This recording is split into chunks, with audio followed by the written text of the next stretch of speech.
Johnny master దీని కింద ఆమె పెట్టింది అని చెప్పని ఒక ఇది చూస్తే దాని కింద మొత్తం ఆ అమ్మాయిని తిడుతూ రాసింది. కామెంట్లు అన్ని కింద నేను I have taken a screen shot as well.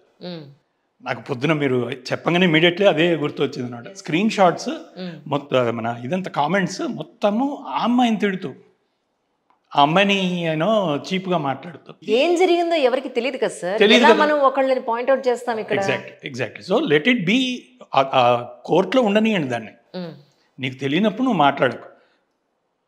That is the best thing you can do to society. Absolutely correct. ఒకటి మాట్లాడాడని ఇక 10 మంది మాట్లాడేయటం. నా వీడియో మీద కూడా అలాంటి ఇదే వచ్చింది. ఒక దీనిలో నేను చెప్పాను ఇట్లా, ఇది ఫిక్షనల్ వీడియో రా, ఇది అందరూ నిజం అనుకొని షేర్ చేసేస్తున్నారు. నా ఫస్ట్ ఫేస్బుక్లో ఎలా పెట్టాను నేను ఈ వీడియో పెట్టి, ఓ చిన్న ప్రయత్నము నచ్చితే షేర్ చేయండి అని. అయ్యో, అది చిన్న ప్రయత్నం అని పెట్టలేదు నాకు ఎవరో. చూడు, నిజంగానే మీకు ఒక అబ్బాయి ఉన్నట్టు మీ దగ్గరికి అలా వచ్చేసి నా దగ్గరికి అలా వచ్చేసింది. వచ్చాక నాకు అనిపించింది, ఈయనేంటి నిజంగానే ఇలా చేశాడు, నిజంగానే కొడుకున్నాడు, ఆయనకి ఉంటే నిజంగానే ఇలా చేశాడా. నేను ఫస్ట్ నమ్మరే, మీరు డిపార్ట్మెంట్ వాళ్ళకి ఫోన్ చేశాను. Can you believe it or not? ఏమన్నా పోలీస్ చేసి ఏమండి సో ఏమన్నా కేసు జరిగిందా అక్కడ అని అంటే, మేడం అసలు ఏంటి మీ డౌట్ ఏంటి చెప్పండి అంటే వాళ్ళకి వీడియో పంపించా. ఆల్రెడీ వాళ్ళు చాలా మంది Sanjay Nagar police station phone చేసి వాళ్ళు చేసి నో అండి, ఇది ఏదో వాళ్ళు దేనికి చేశారో తెలియదు, but it's not like that అండి, కేసు అది ఏం కాలేదని చెప్పాక మై గాడ్ అవునండి అట్లీస్ట్ అది రిలీఫ్ అయ్యాను అనుకున్నా. అంతా నేను ఓన్గా తీసేసుకున్నాను ఆ వీడియోని. అసలు somewhere it had to strike అని అనిపించింది నాకు. నేను ముందో వెనకో గనక నేను అది చెప్పేసి ఉంటే సరే ఇది ఇట్లాంటి వీడియో కదా, దాని వాల్యూ ఉండేది కదా. ఇప్పుడు దానిలో నేను ఒక 4-5 చాలా ఇంపార్టెంట్ విషయాలు చెప్పాను. ఒక అమ్మాయి తన ఫ్రెండ్స్ని గుడ్డిగా నమ్మేసి వెళ్ళిపోకండి మీరు వాడు నీ ఫ్రెండ్ నీతో పాటు చిన్నప్పటి నుంచి కలిసి పెరిగిన అమ్మాయి అంటే నువ్వు ఎలా చూడాలా అమ్మాయిని అనేది చెప్పాను. పేరెంట్స్కి చెప్పాను.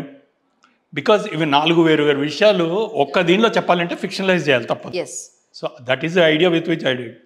బట్ దాన్ని వేరే యాంగిల్. అయితే పాయింట్ ఏంటంటే దాని కింద వాళ్ళు పెట్టిన కామెంట్స్ అనమాట.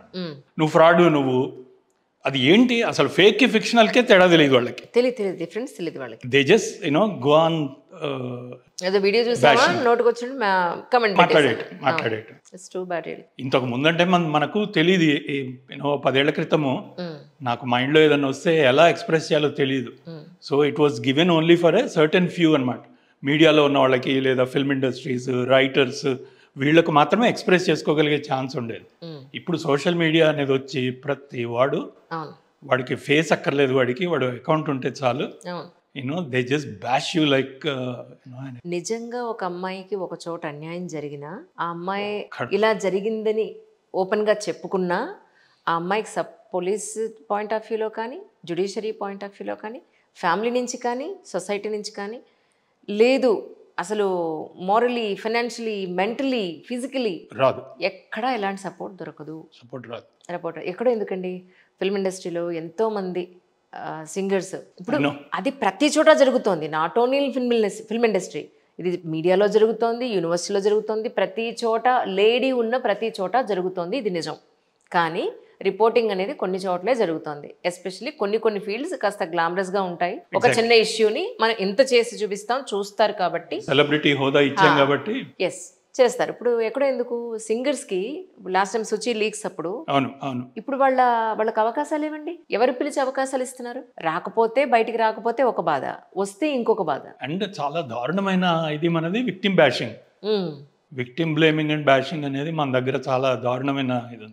అదే అంటే ఇదే బేసిక్గా నువ్వు అదే ఒక మగవాడు గనక విక్టిమ్ అవుతే దాన్ని అంత ఇది చెయ్యరు వీళ్ళు. అమ్మాయి అయితేనే ఉందని it goes back to the same point where నువ్వు ఒక అమ్మాయిని చూసే తీరు మార్చుకోవాలి అనేది చాలా ఇంపార్టెంట్. అండ్ ఇది ఇవాళ ఓవర్ నైట్ అయ్యేది కాదు. ఇది అలా ఒక తరాలు మారుస్తూ పోవాలి. అవును, అప్పుడు కానీ డిఎన్ఏ మారుతూ అప్పుడు కానీ యాక్చువల్లీ మీ గురించి రాజ్ మద్రాజ్ గారిని నేను ఎట్లా చూసినప్పుడు ఎవరు డైరెక్టర్ అని ఉంది, రైటర్ అని ఉంది, యాక్టర్ అని ఉంది. యాక్టర్గా మా అందరికీ తెలుసు. ఈ director and writer and producer దాని గురించి ఒకసారి చెప్పండి. అసలు మీ నేటివ్ ప్లేస్ నేను ఖమ్మం అని విన్నా. But I came to Hyderabad almost 30 years ago. Okay. So I'm more a Hyderabadi than a... నేను I did దాసరి గారి దగ్గర నేను అసోసియేట్గా చేశాను. Then my debut was in 2000 uncle అనే మూవీ తోటి చేశాను, తరుణ్ హీరో. దాని తర్వాత I took a sabbatical almost 10 years break వచ్చింది. తర్వాత వీళ్ళ ప్రసాద్ ప్రొడక్షన్స్కి 2 సినిమాలు చేశాను. ఋషి అని ఒక సినిమా, ఋషి got lot of awards, Nandi award వచ్చింది. తర్వాత దాదాసాహెబ్ ఫాల్కే దీనిలో బెస్ట్ డైరెక్టర్ అవార్డు. మన దగ్గర అవార్డ్స్ ఉంటే అదొక బ్యాడ్ ముద్ర మన దగ్గర. సో దాని తర్వాత ఆంధ్రపూరి, వీళ్ళ పూరి జగన్నాథ్ గారి అబ్బాయితోటి అది. దెన్ ఐ డిడ్ అయితే 2.0, గ్రే. దెన్ లేటెస్ట్గా #కృష్ణరామ అని రాజేంద్ర ప్రసాద్ అండ్ గౌతమి తోటి అది చేశాను. That's my directorial journey. కానీ సార్ అంటే నాకు అంటే if I take any pride in this, ఈ రెజ్యూమేలో నేను ఎప్పుడు కూడా ఒక విజిల్ బ్లోయర్గానే చేస్తూ వచ్చాను నేను సినిమాలు. అంటే ఒక పర్టికులర్ ఇష్యూ దీని మీద మాట్లాడాలి అనుకుంటే దాన్ని బట్టి నేను స్క్రిప్ట్ తయారు చేశాను. ఋషిలో యుతనేషియా మీద, మెర్సీ కిల్లింగ్ మీద మాట్లాడాం. దెన్ అయితే 2.0లో సైబర్ క్రైమ్స్ మీద చాలా రీసెర్చ్ చేసాము. గ్రేలోనేమో there is a batch of nuclear scientist missing on a daily basis on a yearly basis. So వాళ్ళు ఎందుకు మిస్ అవుతున్నారు అనే దాని మీద we did a film on that. అట్లాగే #కృష్ణరామలోనేమో సోషల్ మీడియా బిహేవియర్ మీద చేసాం. అండ్ ఒక 70-year-old కపుల్ వాళ్ళు. So they come and fall into this trap. So వాళ్ళు ఎంత ఎలాంటి ఇవి you know. So I always believed there is a whistle blower in me, and ఆ whistle blower has to blow the whistle through his films or through his Facebook posts, through his videos, whatever I do, ఏదో ఒక చిన్న trigger point అవ్వాలి అనేది నా ఉద్దేశం.